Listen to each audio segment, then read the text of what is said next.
haya el dominio de la siguiente función. Y acá sí vale la pena hablar de que cuando se expresa la palabra dominio, el dominio es un conjunto. Ese conjunto es el conjunto de todos los números reales para los cuales tiene sentido y ofrece como respuesta otro número real la regla de asignación. Voy a tomar este primer caso, 1 sobre 5x menos 2. Y es una división. Entonces, siempre habrá que pensar en que trataremos con operaciones que podrán estar permitidas o no. Por ejemplo, la división siempre está permitida en el caso de que el denominador sea diferente de 0. ¿Por qué? Porque no se puede dividir por 0. Entonces, lo primero que habrá que ver es si hay algún valor de x, ¿sí?, que transforma en 0 al denominador. Siempre que se tenga una división, habrá que asegurarse que el denominador, por un lado, ¿sí?, sea diferente de 0. Pues si hay otra restricción, habría que ver qué tal con esa otra restricción. Entonces, el denominador tiene que ser diferente de 0. Entonces, 5x menos 2, distinto de 0. 5x, distinto de 2. X, distinto de 2 quintos. Entonces, como el numerador es el 1, no pasa nada, es un número. Y el denominador siempre es distinto de 0, salvo para 2 quintos. El dominio de esta función van a ser todos los números reales menos específicamente ese valor. El conjunto de todos los números reales menos el 2 quintos. ¿Por qué? Porque el 2 quintos no lo puedo cargar como valor de x, porque si cargo 2 quintos voy a tener 1 dividido 5 por 2 quintos menos 2, y esto daría 1 dividido 0, que no existe como número real. Como número real, 1 sobre 0 no existe, ni como cualquier otra cosa, ni imaginario ni real. No se puede dividir por 0. Por lo tanto, el dominio es un conjunto, el conjunto de todos los números reales menos el valor 2 quintos. Ese sería el dominio. ¿Se puede escribir de otra forma? Se podrá escribir de otra forma. Por ejemplo, puede ir de menos infinito hasta 2 quintos, unión desde 2 quintos hasta más infinito. Y así hay diferentes formas de escribir a ese conjunto que es el dominio. También se podría escribir como son todos los x que pertenecen a los reales, tales x sea diferente.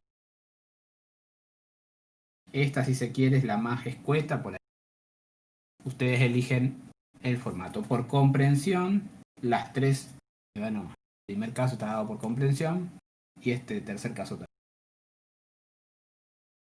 Bien, en el segundo caso se tiene, y acá vale la pena hablar de lo que vendría a ser una clasificación de las funciones, que no se comentó, pero seguramente lo tendrán en la bibliografía. ¿Sí? Las funciones se clasifican en algebraicas y trascendentes. Las algebraicas son, en particular, estas dos. Algebraicas pueden ser polinómicas, racionales e irracionales. Las polinómicas son las que están definidas a través de un polinomio. Un polinomio ustedes lo habrán visto en el cursillo. Si no, pueden repasar. Sería, por ejemplo, esta expresión. Un polinomio de grado 3. ¿Sí? La potencia más grande es 3. Los coeficientes son números reales. Los coeficientes son los números que acompañan a las variables. ¿Sí? Y ese valor que no tiene x se llama término independiente. Esta es una función polinómica.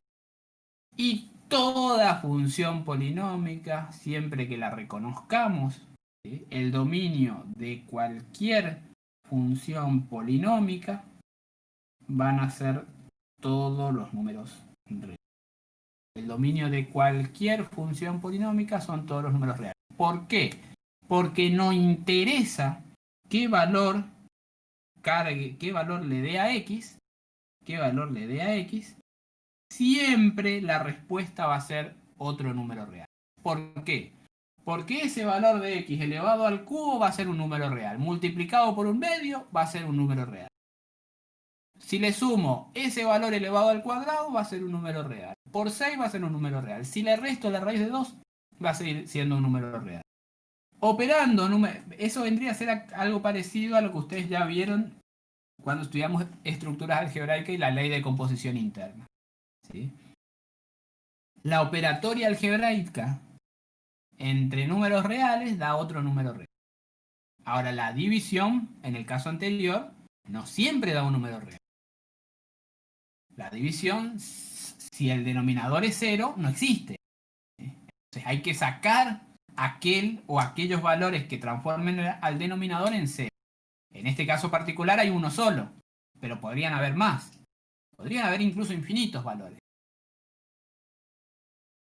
Pero cualquier función polinómica es una función dentro de la categoría que se denominan funciones algebraicas, que son aquellas que están dominadas por las operaciones aritméticas básicas: suma, resta, multiplicación, división, potenciación, radicación.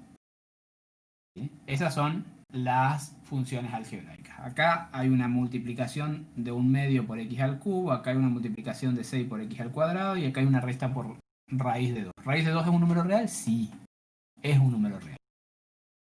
Si yo sumo números reales, resto números reales, el resultado es un número. Por lo tanto, el dominio de cualquier función algebraica, polinómica, son todos los reales. El caso anterior era una función racional. Y justamente una función racional es la división de dos polinomios. El polinomio del numerador es un polinomio constante, 1, y el polinomio del denominador es 5x menos 2, que es un polinomio de grado 1, que se conoce usualmente como una expresión lineal. En ese caso siempre va a ser el dominio todos los reales menos aquel o aquellos valores que anulen al denominador, como lo expresamos acá.